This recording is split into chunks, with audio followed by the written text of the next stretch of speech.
ಜೀವನದಲ್ಲಿ ನಾವು ಸಕ್ಸಸ್ ಆಗ್ಬೇಕಂತ ಹೇಳಿ ಸಾಕಷ್ಟು ಪ್ರಯತ್ನಗಳನ್ನು ಮಾಡ್ತೀವಿ. ಈ ಪ್ರಯತ್ನಗಳಲ್ಲಿ ನಾವು ಯಾತ್ರಾತೀರ್ಥ ಮಾಡ್ತಾ ಇರ್ಬೋದು, ಅಥವಾ ಬೇರೆ ಬೇರೆ ದೇವತೆಗಳಿಗೆ ಹೋಗಿ ಬರ್ತಾ ಇರ್ಬೋದು, ಸೇವೆಗಳ ಮಾಡ್ತಿರ್ಬೋದು, ಸ್ವಾಮೀಜಿ ಅಂಥವರನ್ನು ದರ್ಶನವನ್ನು ಮಾಡಿ ಅವರಿಂದ ಮಂತ್ರಾಕ್ಷತೆಗಳನ್ನು ತೆಗೆದುಕೊಂಡು ಬಂದು ಆ ಕಾರ್ಯ ಆಗೋದನ್ನು ನೋಡಿ ನಾವು ಸಂತೋಷ ಪಡ್ತಾ ಇರ್ತೀವಿ. ಹಾಗಿದ್ದರೂ ಎಷ್ಟೋ ಬಾರಿ ನಮ್ಮ ಜೀವನದಲ್ಲಿ ನಾವು ಕಷ್ಟಗಳನ್ನು ಅನುಭವಿಸ್ತಾನೆ ಹೋಗ್ತೀವಿ. ಎಷ್ಟೋ ಬಾರಿ ನಾವು ಈ ಅನುಗ್ರಹವನ್ನು, ಆಶೀರ್ವಾದವನ್ನು ತೆಗೆದುಕೊಂಡು ಬಂದರೂ ನಮ್ಮ ಕಾರ್ಯಗಳು ಪೂರ್ತಿಯಾಗಲ್ಲ, ನಾವು ಯಶಸ್ಸಾಗಲ್ಲ. ಈ ಒಂದು ಚಿಂತನೆಯನ್ನು ಮಾಡಿದಾಗ ಏನಿರಬಹುದು, ಯಾಕೆ ಹಂಗಾಗುತ್ತೆ, ಏನು ಬ್ಲಾಕರ್ಸ್ ಅಂದರೆ ಯಾವುದು ಈ ವಿಷಯವನ್ನು ಬ್ಲಾಕ್ ಮಾಡ್ತಾ ಇದೆ ಅಂತ ನಾವು ತಿಳ್ಕೊಳ್ಳೋಕೆ ಒಂದು ಪ್ರಯತ್ನ ಅವಶ್ಯವಾಗಿ ಮಾಡಲೇಬೇಕು. ಇದು ವಿಷಯ ನೀವು ತಿಳ್ಕೊಳ್ಳೋಕ್ಕಿಂತ ಮುಂಚೆ ಒಂದು ಸಿಂಪಲ್ ಉದಾಹರಣೆಯನ್ನು ತಿಳ್ಕೊಳ್ಳೋಕೆ ನಾವೆಲ್ಲ ಪ್ರಯತ್ನ ಮಾಡೋಣ. ನೀವು ಒಂದು ಆಫೀಸ್ದಲ್ಲಿ ಅಥವಾ ಒಂದು ಆರ್ಗನೈಜೇಷನ್ದಲ್ಲಿ ಕೆಲಸ ಮಾಡ್ತಾ ಇದ್ದರೆ, ಅಲ್ಲಿ ನೀವು ಸಾಕಷ್ಟು ಬಾರಿ ನಿಮ್ಮ ಮೇಲಿನ ಅಧಿಕಾರಿಗಳನ್ನು ಅಥವಾ ನಿಮ್ಮ ಅಧಿಕಾರಿ ವರ್ಗದವರನ್ನು, ಅಂದರೆ ಇದಕ್ಕೆ ನಾವು ಹಿರಾರ್ಕಿ ಅಂತೀವಿ, ಒಂದು ಟಾಪ್ದಿಂದ ನಮ್ಮವರೆಗೂ ಬರ್ತಕ್ಕಂಥ ಒಂದು ಹಿರಾರ್ಕಿ ಏನಿರ್ತಲ್ಲ, ಈ ಲೀಡರ್ಶಿಪ್ಗೆ ನಾವು ಬಹಳಷ್ಟು ಶ್ರಮದಿಂದ ನಮ್ಮ ಕೆಲಸಗಳನ್ನು ಒಪ್ಪಿಸ್ತಾ ಹೋಗ್ತೀವಿ. ಅವರು ಅದನ್ನು ನೋಡಿ ನಮಗೆ ರಿವಾರ್ಡು, ರಿಕಗ್ನಿಷನು, ಪ್ರಮೋಷನ್ಸು, ಹೆಚ್ಚಿನ ಸ್ಯಾಲ್ರಿಯನ್ನು ಕೊಡ್ತಾ ಹೋಗ್ತಾರೆ. ಇದನ್ನು ನಾವು ಸಕ್ಸಸ್ ಅಂತ ಕರಿತೀವಿ. ಮತ್ತು ನಮಗೇನಾದರೂ ಬೇಕಿದ್ದರೆ ನಾವು ಅವರನ್ನು ಸಂಪರ್ಕ ಮಾಡಿ ನಮ್ಮ ರಿಕ್ವೆಸ್ಟನ್ನು ಅವ್ರ ಮುಂದಿಟ್ಟು ಒಂದು ಸ್ವಲ್ಪ ವೇಟ್ ಆದಮೇಲೆ ಅದು ನಮಗೆ ಸಿಗುತ್ತೆ ಅನ್ನೋ ಭರವಸೆಯಿಂದ ನಾವು ನಮ್ಮ ಕೆಲಸವನ್ನು ಮುಂದುವರಿಸ್ತೀವಿ.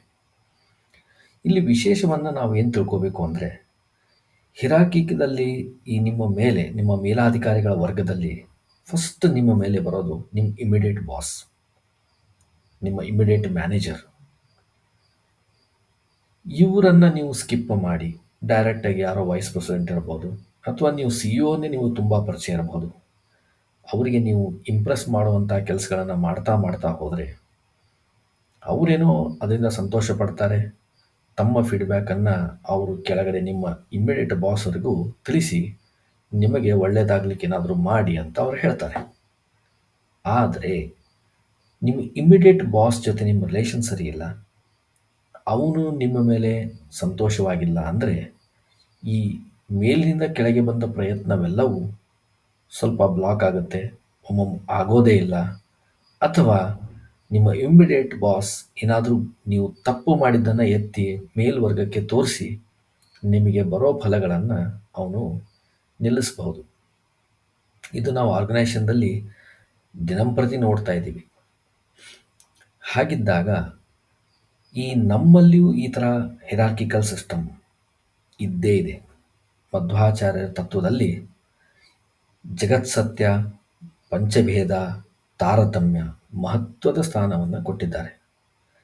ಈ ಹಿರಾರ್ಕಿಕಲ್ ಸ್ಟ್ರಕ್ಚರ್ದಲ್ಲಿ ನೀವು ನೋಡ್ತಾ ಹೋದರೆ ವಿಷ್ಣು ನಮಗೆ ಪರಮಾತ್ಮ, ಸರ್ವೋತ್ತಮ, ಅವನ ನಂತರದ ಸ್ಥಾನದಲ್ಲಿ ಮಹಾಲಕ್ಷ್ಮಿ, ನಂತರದಲ್ಲಿ ನಾವು ವಾಯುದೇವರನ್ನು ಜೀವೋತ್ತಮರ ಅಂತ ಹೇಳ್ತೀವಿ. ಮುಂದೆ ಅಲ್ಲಿಂದ ಕೆಳಗಡೆ ತಾರತಮ್ಯದಲ್ಲಿ ಬರ್ತೀವಿ. ಇಲ್ಲಿ ಬಂದಾಗ ಒಂದು ವಿಶೇಷ ನೀವು ಏನು ತಿಳ್ಕೋಬೇಕು ಅಥವಾ ಏನನ್ನು ಅಬ್ಸರ್ವ್ ಮಾಡಬೇಕು ಅಂದರೆ, ನಮ್ಮ ಇಮಿಡಿಯೇಟ್ ಬಾಸ್ ಯಾರು ಅನ್ನೋ ಪ್ರಶ್ನೆಗೆ ಉತ್ತರವನ್ನು ಕಂಡುಹಿಡ್ಕೋಬೇಕು. ಹಾಗಿದ್ರೆ ನಮ್ಮ ಇಮಿಡಿಯೇಟ್ ಬಾಸ್ ಯಾರು? ಸೊ ನಮ್ಮ ಇಮಿಡಿಯೇಟ್ ಬಾಸ್ ಯಾರಾಗ್ತಾರೆ ಅಂತಂದರೆ, ಅದು ನಮ್ಮ ಮಾತಾಪಿತೃಗಳು, ನಮ್ಮ ತಂದೆ ತಾಯಿಗಳು. ಅದಕ್ಕೆ ಪಿತೃವರ್ಗಕ್ಕೆ ಸಾಕಷ್ಟು ಪ್ರಾಮುಖ್ಯತೆಯನ್ನು ನಮ್ಮ ಸಮಾಜದಲ್ಲಿ ಕೊಟ್ಟಿದ್ದಾರೆ. ಪಿತೃಪಕ್ಷಗಳಿರ್ಬೋದು, ಶ್ರಾದ್ದಾದಿ ಕರ್ಮಗಳಿರ್ಬೋದು, ತಂದೆ ತಾಯಿ ಆಶೀರ್ವಾದ ಇರಬಹುದು, ಇದಕ್ಕೆ ತುಂಬ ಅತ್ಯಂತವಾದಂಥ ಮಹತ್ವ ಸ್ಥಾನವನ್ನು ಕೊಟ್ಟಿದ್ದಾರೆ.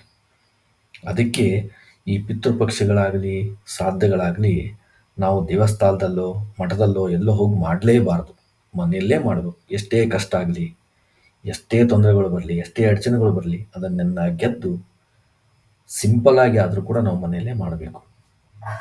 ಯಾಕೆ ಅನ್ನೋದು ಈ ವಿಷಯದಲ್ಲಿ ನಿಮ್ಗೆ ತಿಳಿಸಿಕೊಟ್ಟಿದ್ದೀನಿ. ಹೇಗೆ ಆರ್ಗನೈಜೇಷನ್ದಲ್ಲಿ ನಿಮ್ಮ ಇಮಿಡಿಯೇಟ್ ಬಾಸ್ ಸಂತೋಷವಾಗಿಲ್ಲ ಅಂತಂದರೆ, ಮೇಲಿನ ಅಧಿಕಾರ ಅಥವಾ ಅಧಿಕಾರಿಗಳ ವರ್ಗದಿಂದ ಬಂದಿರತಕ್ಕಂಥ ಫಲಗಳನ್ನು ಅವನು ಬ್ಲಾಕ್ ಮಾಡ್ಬೋದು, ಅಥವಾ ಅವನನ್ನು ನಿಷ್ಫಲವನ್ನಾಗಿ ಕೂಡ ಮಾಡ್ಬೋದು. ಇಮ್ಮಿಡಿಯೇಟ್ ಬಾಸ್ ತುಂಬ ಸಂತೋಷವಾಗಿದ್ದರೆ ಇನ್ನಷ್ಟು ಹೆಚ್ಚಿಗೆ ಫಲ ಸಿಗುವಂತೆ ನಿಮಗೆ ಮಾಡ್ಬೋದು, ಅಥವಾ ಇಮ್ಮಿಡಿಯೇಟ್ ಆಗಿ ಆ ಫಲಗಳು ನಿಮ್ಗೆ ಸಿಗೋಂತೆ ಮಾಡ್ಬೋದು. ಮೋಸ್ಟ್ಲಿ ನಿಮ್ಗೆ ಈಗ ಅರ್ಥ ಆಗ್ತಿರ್ಬೋದು ನಾನು ಈ ಟಾಪಿಕ್ ಎಲ್ಲಿಂದ ಶುರು ಮಾಡಿದೆ, ಎಲ್ಲಿವರೆಗೂ ಬಂದಿದ್ದೀನಿ ಅಂತ ಹೇಳಿ. ನಾವು ಎಷ್ಟೋ ಒಳ್ಳೆಯ ಕೆಲಸಗಳನ್ನು ಇವನ್ ಸ್ವಾಮಿಗಳ ಕಡೆಯಿಂದ ಮಂತ್ರಾಕ್ಷಿದೆ, ಸ್ವಾಮಿಗಳು ವಿಶೇಷ ಅನುಗ್ರಹದಿಂದ ಕೊಟ್ಟ ಮಂತ್ರಾಕ್ಷಿದು ಕೂಡ ಕೆಲವೊಮ್ಮೆ ನಮಗೆ ಫಲ ಕೊಡದೇ ಇರ್ತದೆ, ಅಥವಾ ಫಲ ತುಂಬ ದೀರ್ಘವಾಗಿದ್ದ ಕಾಲದ ಮೇಲೆ ಸಿಗುತ್ತೆ. ಯಾಕಿರ್ಬೋದು ಅಂದರೆ ಮುಖ್ಯವಾಗಿ ನಮ್ಮ ಮನೆಯಲ್ಲಿದ್ದ ತಂದೆ ತಾಯಿಗಳೇ ಸಂತೋಷವಾಗಿರೋದಿಲ್ಲ, ಅಥವಾ ಅತ್ತೆ ಮಾವ ಸಂತೋಷವಾಗಿರೋದಿಲ್ಲ, ಅಥವಾ ಹೆಣ್ಣಾಗಿದ್ದರೆ ಗಂಡ ಸಂತೋಷವಾಗಿರೋದಿಲ್ಲ. ನಾವು ನಮ್ಮ ಇಮ್ಮಿಡಿಯೇಟ್ ಬಾಸನ್ನು ಯಾವಾಗಲೂ ಐಡೆಂಟಿಫೈ ಮಾಡೋದು ಜೀವನದಲ್ಲಿ ಭಾಳ ಭಾಳ ಭಾಳ ಮಹತ್ವವಾದಂಥ ಕೆಲಸ. ಇದು ಕಾಮನ್ ಸೆನ್ಸು ಕೂಡ ಹಾಗೆ.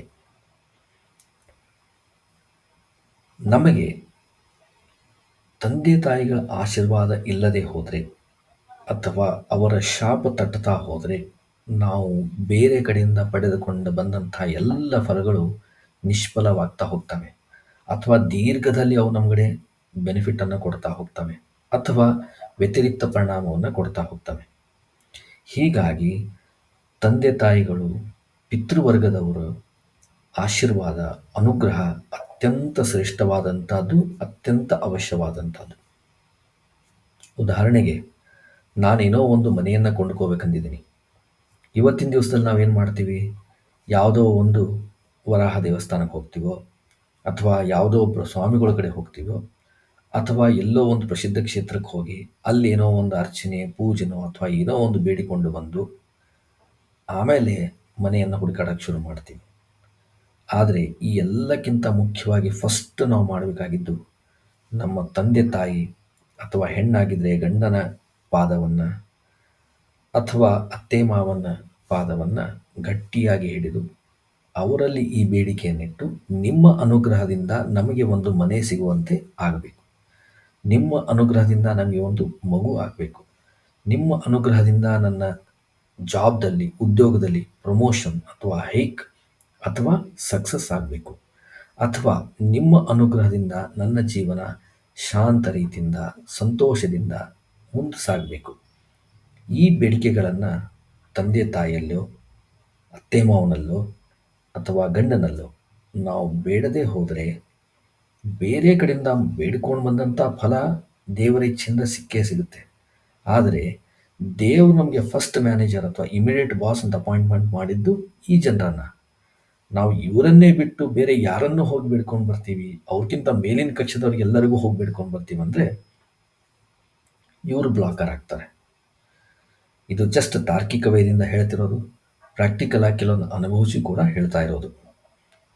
ಸೊ ಇದರ ಮುಂದೆ ನಿಮ್ಮ ಚಿಂತನೆ ಬಿಟ್ಟಿರುವುದು. ಆದರೆ ಇಲ್ಲಿ ವಿಶೇಷವಾಗಿ ಈಸಿಯಾಗಿ, ಅತಿ ಕಡಿಮೆ ಖರ್ಚದಲ್ಲಿ, ಅತ್ಯಂತ ಸುಲಭವಾಗಿ ನೀವೆಲ್ಲೋ ಒಂದು ಗಾಡಿ ತೊಗೊಂಡು 500 ಕಿಲೋಮೀಟ್ರು, 1000 ಕಿಲೋಮೀಟ್ರ್ ಹೋಗಿ, ಅಥವಾ ಎಲ್ಲೋ ಒಂದು ಕಡೆ ಒಂದು 10,000 20,000 ರೂಪಾಯಿ ರಿಸೀಟ್ ಹರಿಸ್ದೇನೆ ಕ್ವಿಕ್ಕಾಗಿ ಸುಲಭ ಮಾರ್ಗದಲ್ಲಿ ಮಾಡಬೇಕಾದ್ದು ಈ ಕಾರ್ಯ. ಇದನ್ನು ನೀವು ಮಾಡಿದ್ರೆ ನೀವೇ ಅನುಭವಿಸಿ ಹೇಳ್ಬೋದು, ನಿಮಗೆ ಸಕ್ಸಸ್ ಸಿಕ್ಕಿದೆಯೋ ಇಲ್ಲವೋ. ಸಿಕ್ಕಿಲ್ಲ, ಇದು ಸರಿಯಾದ ತಾರ್ಕಿಕ ಚಿಂತನೆಯೇ ಅಲ್ಲ ಅಂತಂದರೆ, ಪಿತೃಋಣ ಅಥವಾ ಪಿತೃಪಕ್ಷದಲ್ಲಿ ಮಾಡ್ತಕ್ಕಂಥ ಕರ್ಮಗಳು, ಅಥವಾ ಪಿತೃಗಳಿಗೆ ಸಂತೋಷಪಡಿಸ್ತಕ್ಕಂಥ ಶ್ರಾದ್ದಾದಿ ಕರ್ಮಗಳಿಗೆ ಅರ್ಥವಿಲ್ಲ ಅಂತೂ ಕೂಡ ಒಂದು ರೀತಿಯಿಂದ ಅನಿಸಕ್ಕೆ ಸ್ಟಾರ್ಟ್ ಆಗುತ್ತೆ. ಅವ್ರ ಜೀವಂತಿದ್ದಾಗೆ ಅವರ ಆಶೀರ್ವಾದನ ತೆಗೆದುಕೊಂಡು ಇಂಥ ಕಾರ್ಯವನ್ನು ನಾವು ಮಾಡದೇ ಹೋದರೆ, ಅವ್ರು ನಮ್ಮ ಕಣ್ಣ ಮುಂದೆ ಇಲ್ಲದೇ ಇದ್ದಾಗ ಅವರನ್ನು ಪ್ಲೀಸ್ ಮಾಡಿ ಅದರಿಂದ ನಮಗೆ ಫಲ ಸಿಗುತ್ತೆ ಅಂತ ಹೇಗೆ ಹೇಳ್ತೀರಾ? ಹೀಗೂ ಒಂದು ನೀವು ವಿಚಾರವನ್ನು ಮಾಡಿ ನೋಡಿದಾಗ, ನಮ್ಮ ಮುಂದೆ ಸಿಗುವಂತಹ ಅತ್ಯಂತ ಸುಲಭವಾದ ಮಾರ್ಗ ಅಂದರೆ ಪಿತೃಗಳ ಸಂತೋಷ, ತಂದೆ ತಾಯಿಗಳ ಸಂತೋಷ, ತಂದೆ ತಾಯಿಗಳ ಆಶೀರ್ವಾದ, ಅತ್ತೆ ಮಾವಂದರ ಆಶೀರ್ವಾದ, ಗಂಡನ ಆಶೀರ್ವಾದ. ಇವು ಅತ್ಯಂತ ಮಹತ್ವವಾಗಿದೆ. ಅದಕ್ಕೆ ನಮ್ಮ ಶಾಸ್ತ್ರಗಳು ಹೇಳ್ತವೆ, ಹೆಣ್ಣು ತಾನು ಶಾಸ್ತ್ರವನ್ನೇ ಓದಬಹುದು, ಗಂಡಸರಿಗಿಂತ ಹೆಚ್ಚು ಪೂಜೆಗಳನ್ನು ಮಾಡ್ಬೋದು, ವ್ರತ ನಿಯಮಗಳನ್ನು ಮಾಡ್ಬೋದು. ಆದರೆ ಅವಳಿಗೆ ಫಲ ಬರಬೇಕಾದ್ರೆ ಅದು ಪತ್ಯಂತರ್ಗತ ಭಾರತೀಯ ಮುಕ್ಷತ್ಮಾಣ ಅಂತರ್ಗತ ಲಕ್ಷ್ಮೀ ರಮಣ ಪ್ರೀತ್ಯರ್ಥಂ ಅಂತಂದ್ರೆ ಮಾತ್ರ ಸಿಗುತ್ತೆ, ಇಲ್ಲಾರೆ ಸಿಗೋದಿಲ್ಲ. ಇಲ್ಲ ಅಂದರೆ ಆ ಫಸ್ಟ್ ಇಮಿಡಿಯೇಟ್ ಬಾಸೇ ಅವರಿಗೆ ಬ್ಲಾಕರ್ ಆಗಿರ್ತಾನೆ. ಅದೇ ಥರ ಮಕ್ಕಳಾಗ್ತಾ ಇಲ್ಲ ಆಗ್ತಾ ಇಲ್ಲ ಅಂತ ಸೊಸಿ ವಿಚಾರ ಮಾಡ್ತಾ ಇದ್ರೆ ಅವಳಿಗೆ ಮುಖ್ಯ ಬ್ಲಾಕರ್ ಆಗಿ ಮುಖ್ಯ ಆಶೀರ್ವಾದ ಇಲ್ಲದೆ ಇರೋದಂದರೆ ಅತ್ತೆ ಮಾವಂದು, ಅಥವಾ ಮಾವಂದು, ಅಥವಾ ಮಾವ ಇಲ್ಲ ಅಂದರೆ ಅತ್ತೆದು. ಒಟ್ಟಿನಲ್ಲಿ ಮನೆಯಲ್ಲಿ ಇರ್ತಕ್ಕಂಥ ಹಿರಿಯರ ಆಶೀರ್ವಾದ ಇಲ್ಲದಿದ್ದರೆ, ಮನೆಯಲ್ಲಿ ಇರ್ತಕ್ಕಂಥ ಹಿರಿಯರ ಶಾಪ ನಿಮಗೆ ತಡ್ತಾ ಇದ್ದರೆ, ನೀವು ಮಾಡೋ ಕಾರ್ಯದಿಂದ ಅವರು ಅಸಂತೋಷವಾಗಿ ಶಾಪಗಳನ್ನು ಹಾಕ್ತಾ ಇದ್ದರೆ, ನಿಮಗೆ ಫಲ ಸಿಗೋದು ಅತ್ಯಂತ ದುರ್ಲಭ. ಹೀಗಾಗಿ ಈ ವಿಷಯವನ್ನು ನಾವು ತಿಳಿದುಕೊಂಡು, ಧರ್ಮದಲ್ಲೂ ಇದೇ ಹೇಳ್ತಾರೆ, ತಾರ್ಕಿಕದಲ್ಲಿ ಜನರಲ್ ಕಾಮನ್ ಸೆನ್ಸಲ್ಲಿ ವಿಚಾರ ಮಾಡಿದ್ರು ಕೂಡ ನಮಗಿದೇ ತಿಳಿದು ಬರುತ್ತೆ. ಹೀಗಾಗಿ ಈ ಸುಲಭ ಮಾರ್ಗವನ್ನು ನಿಮ್ಮ ಜೀವನದಲ್ಲಿ ಉಪಯೋಗಿಸ್ಕೊಂಡ್ರೆ ನೀವೆಲ್ಲರೂ ಅತ್ಯಂತ ಸಂತೋಷದಿಂದ ಸಕ್ಸಸ್ ಆಗ್ಬೋದು. ಇದರಿಂದ ಧರ್ಮನೂ ಉಳಿಸಿದಂತಾಗುತ್ತೆ ಮತ್ತು ಸಿದ್ಧಾಂತವನ್ನು ನಿಮ್ಮ ಮನೆಯಲ್ಲಿ ತಂದು ಇಂಪ್ಲಿಮೆಂಟ್ ಮಾಡ್ದಂಗೂ ಆಗುತ್ತೆ. ನಮಸ್ಕಾರ. ದ್ವೈತ ಕಾನ್ಸಿಯಸ್ನಿಂದ ನಿಮಗೆಲ್ಲ ಶುಭಾಶಯಗಳು.